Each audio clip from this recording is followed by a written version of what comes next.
அன்பியும் YouTube இல்லந்தோறும் இறைசாட்சி உள்ளந்தோறும் மகிழ்ச்சி. காவல்துறை அதிகாரி நியமனத்திற்கு கர்தினால் இரஞ்சித் எதிர்ப்பு. தேஷபந்து டெனகோன் இலங்கையின் காவல்துறை தலைவராக தற்காலிக அரசுத் தலைவர் இரணில் விக்கிரமசிங்க அவர்களால் நியமிக்கப்பட்டுள்ளது சட்டவிரோதமானது. கர்தினால் மால்கம் இரஞ்சித் செல்வராஜ் சூசைமாணிக்கம். வத்திக்கான் இலங்கையில் 2019 ஆண்டு உயிர்ப்பு ஞாயிறன்று நிகழ்ந்த குண்டுவெடிப்பு வழக்கில் குற்றம் சாட்டப்பட்ட அதிகாரி ஒருவரை அந்நாட்டின் உயர்மட்ட காவல்துறை அதிகாரியாக நியமித்ததற்கு எதிராக கொழும்பு பேராயர் கர்தினால் மால்கம் இரஞ்சித் அவர்கள் நீதிமன்றத்தில் மனு தாக்கல் செய்துள்ளதாக யூகான் செய்தி நிறுவனம் தெரிவித்துள்ளது.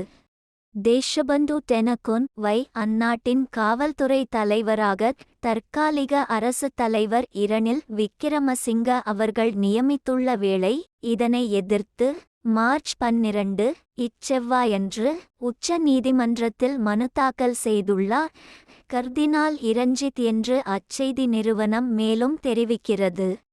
கர்தினால் இரஞ்சித் அவர்கள் சிபிஏ எனப்படும் ஒரு பொது கொள்கை ஆய்வு குழுவுடன் இணைந்து இந்த மனுவை உச்ச நீதிமன்றத்தில் தாக்கல் செய்துள்ளதாகவும் இந்த நியமனம் சட்டவிரோதமானது என்று அம்மனுவில் சுட்டிக்காட்டியுள்ளதாகவும் அச்செய்தி குறிப்பு உரைக்கிறது. 2019 ஆண்டு உயிர்ப்பு ஞாயிறன்று நிகழ்ந்த குண்டுவெடிப்புகளை விசாரித்த அரசுத் தலைவரின் விசாரணை ஆணைக்குழு அவற்றை தடுக்க தவறியதாக டெனகோன் மீது குற்றஞ்சாட்டிய போதிலும் 2023 ஆண்டு நவம்பர் 29 தேதியன்று அரசுத் தலைவர் விக்கிரமசிங்க அவர்களால் அவர் பொறுப்பு காவல்துறை தலைவராக பதவி உயர்வு பெற்றார் என்றும் அச்செய்தி குறிப்பில் குறிப்பிடப்பட்டுள்ளது.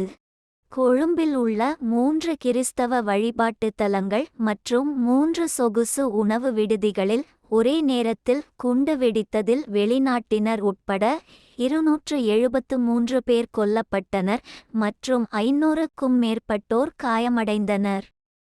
இந்த அன்பியம் யூடியூப் சேனலை நீங்கள் ஷேர் பண்ணுங்க, சப்ஸ்கிரைப் பண்ணுங்க, லைக் பண்ணுங்க. Wish you all the best.